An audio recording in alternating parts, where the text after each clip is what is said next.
Hillside. Monthly report, verbal.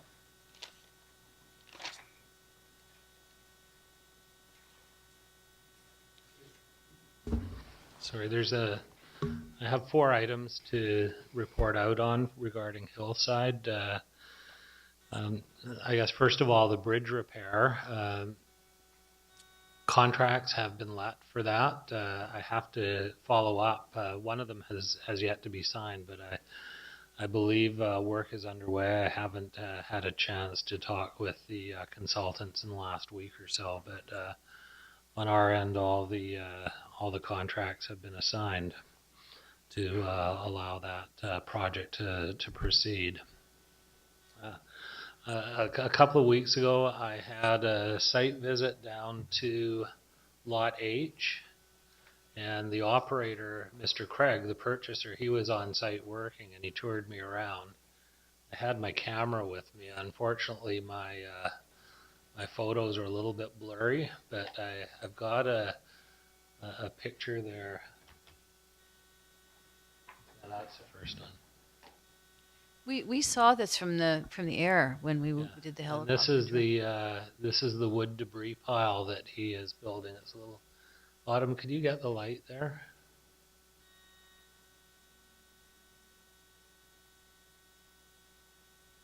There we go.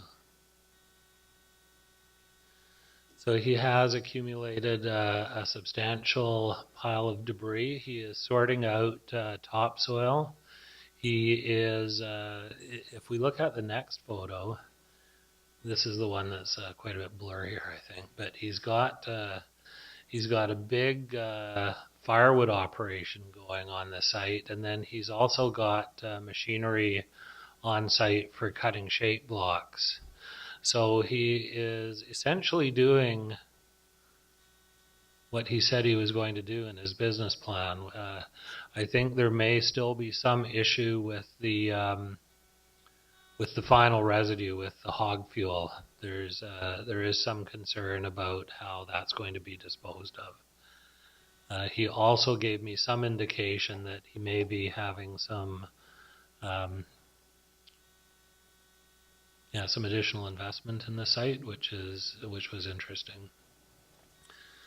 So that was my site visit. I do want to follow up down there when I get a chance to take a look and see what the progress is being made on the bridge repairs. There's a couple of other items. The board was interested in when we had the workshop in the assessed value, and BC Assessment Authority was contacted with respect to the $11 million assessment that was on some of the property at Hillside, and the treasurer here has been in contact with BC Assessment, and they are taking a look at the situation, and we expect to follow up with a staff report early in the new year on that particular issue. Another matter has been brought to my attention by finance just actually yesterday, that I'll give the board a heads up that we'll be looking at this. Under the public sector accounting procedures or rules, finance needs to know about the potential around site contamination. And this would be looking at, I guess, following up on the 1990 NORECOL report to ensure that that report indicated that there had been PCBs stored on the site. They were supposed to have been removed at the time the regional district acquired the property. But finance is looking at the questions, is there any further need to remediate? And if so, what would the cost be? So again, that's something that we're going to follow up on and report back once we have further information about what this all involves. And that's my report. Thank you, Director Turnbull. two things. One related to the one you just mentioned on the PCBs. I didn't hear which one that was, which site that was. Sorry, I didn't hear that. The site where you said the PCBs may have been stored. Which one is that? I'd have to go back to that report and look specifically where they were stored on site. So that I it's don't one that know. we still own. You're saying I don't know. you don't know. Okay.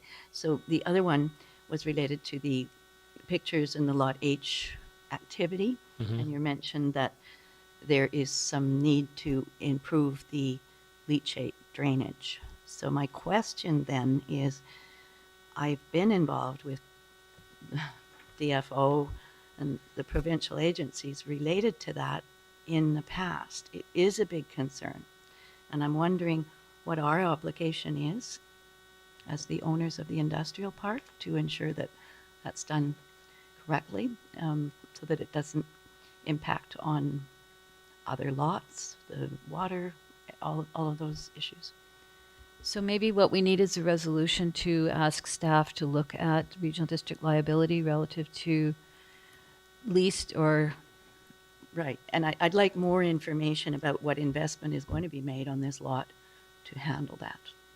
regarding leachate. Seconded by Director Lewis. Is everybody clear on what that is including? All in favor? It's carried. Steve, will there be staff notes prepared regarding the Chilliwack visit so that we would be able to enter them into the record at a future planning meeting?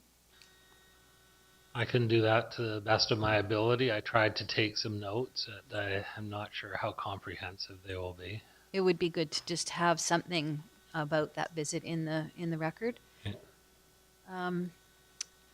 Any other questions, Director Nor? Is there any concern about subletting property that we lease out?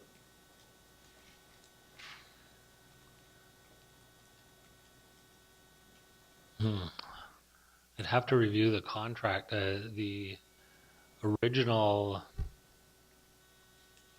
business plan submitted by Mr. Craig included he's subcontracting to the firewood operation, I believe, and that was part of his original business plan.